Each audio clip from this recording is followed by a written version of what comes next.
नमस्कार। तो gulf oil ने अपने लेटेस्ट तिमाही नतीजे जारी कर दिए हैं और सच कहूं तो नंबर्स एक काफी दिलचस्प कहानी बता रहे हैं। चलिए बिना देर किए सीधे इन पर एक नजर डालते हैं। तो देखिए, पहली नजर में ही कहानी थोड़ी कंफ्यूजिंग लगती है। एक तरफ तो कंपनी का रेवेन्यू मतलब सेल्स पिछले साल के मुकाबले 10.6% बढ़ा है, जो कि एक बहुत सॉलिड ग्रोथ है। लेकिन दूसरी तरफ जो नेट प्रॉफिट है यानी असली मुनाफा, वो करीब करीब 22% गिर गया है। तो सवाल यही उठता है कि भाई ऐसा हुआ क्यों? जब सेल्स बढ़ रही है तो प्रॉफिट इतना नीचे कैसे चला गया? बस यही वो पहेली है जिसे हम आज समझने की कोशिश करेंगे। और इस पूरी पहेली का जवाब छिपा है बस इस एक नंबर में, 2278 लाख रुपए। ये एक एक्सेप्शनल आइटम है, मतलब एक ऐसा खर्च जो रोज रोज नहीं होता, और इसी ने इस तिमाही के मुनाफे पर सारा असर डाला है। तो अब सवाल है कि ये 2278 लाख का खर्चा आया कहां से? हुआ ये है कि सरकार ने नए लेबर कोड लागू किए हैं और इन नए नियमों के तहत कंपनी को अपने एम्प्लॉय बेनिफिट्स के लिए एक मुश्त मतलब वन टाइम प्रोविजन करना पड़ा। और यहाँ सबसे जरूरी बात जो समझने वाली है वो ये है कि ये कंपनी के डे टू डे बिजनेस का खर्चा नहीं है, ये बस एक वन टाइम अकाउंटिंग एंट्री है। और ये चार्ट देखिए, इससे कहानी बिल्कुल साफ हो जाती है। जो नीला वाला बार है वो रिपोर्ट किया गया कम प्रॉफिट दिखा रहा है, लेकिन अगर हम वो वन टाइम चार्ज वापस इसमें जोड़ दें जो ये ग्रे बार है, तो हम देखते हैं कि असली प्रॉफिट तो करीब 9,891 लाख रुपए था और ये पिछले साल के 9,732 लाख के प्रॉफिट के लगभग बराबर ही है। तो इसका सीधा सीधा मतलब ये हुआ कि कंपनी का जो कोर प्रॉफिट है वो असल में स्टेबल रहा है, गिरा नहीं है। ठीक है, तो प्रॉफिट वाली पहेली तो सुलझ गई, लेकिन कहानी यहीं खत्म नहीं होती। अब हमें कंपनी के ऑपरेशनल परफॉर्मेंस को थोड़ा और गहराई से देखना होगा। मतलब ये सेल्स बढ़ी कैसे और मार्जिन का क्या हाल है? अब यहाँ खर्चों की कहानी और भी इंटरेस्टिंग हो जाती है। रेवेन्यू बढ़ा 10.6%।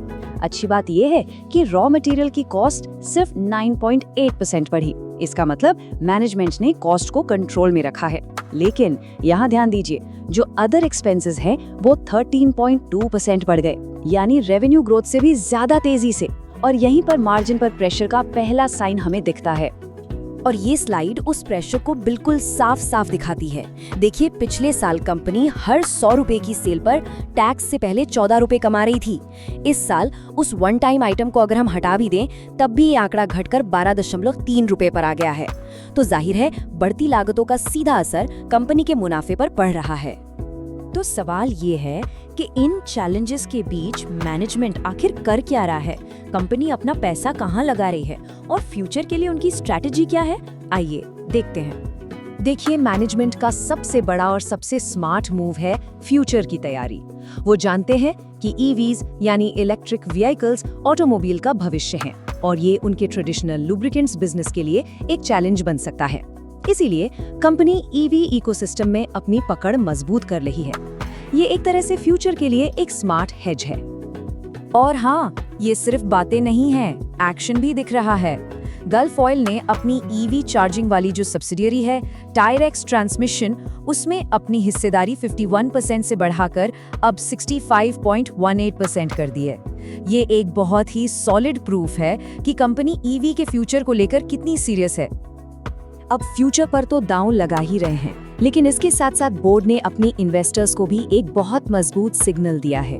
उन्होंने 21 रुपीस प्रति शेयर का एक बड़ा अंतरिम डिविडेंड अनाउंस किया है। और ये कोई छोटा मोटा डिविडेंड नहीं है, आपको बता दूं। ये फेस वैल्यू पर 1050% है। इस एक कदम से मार्केट को एकदम क्लियर सिग्नल जाता है। पहला, मैनेजमेंट को कंपनी के कैश फ्लो पर पूरा भरोसा है।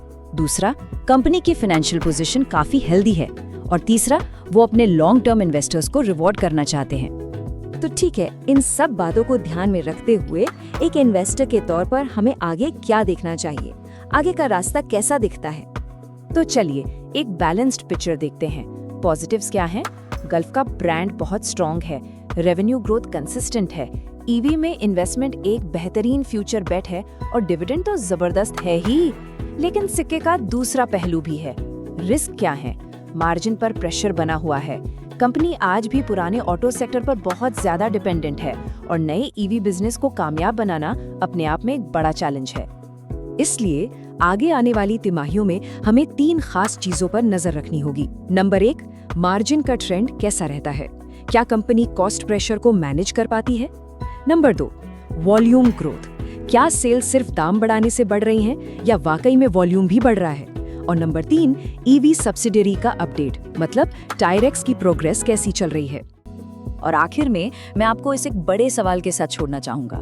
देखिए, गल्फ ऑयल आज एक बहुत ही दिलचस्प मोड़ पर खड़ा है।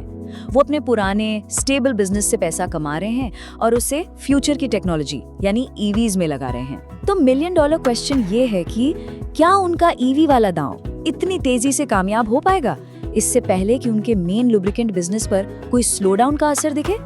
बस इसी सवाल का जवाब कंपनी की लॉन्ग टर्म सक्सेस स्टोरी लिखेगा।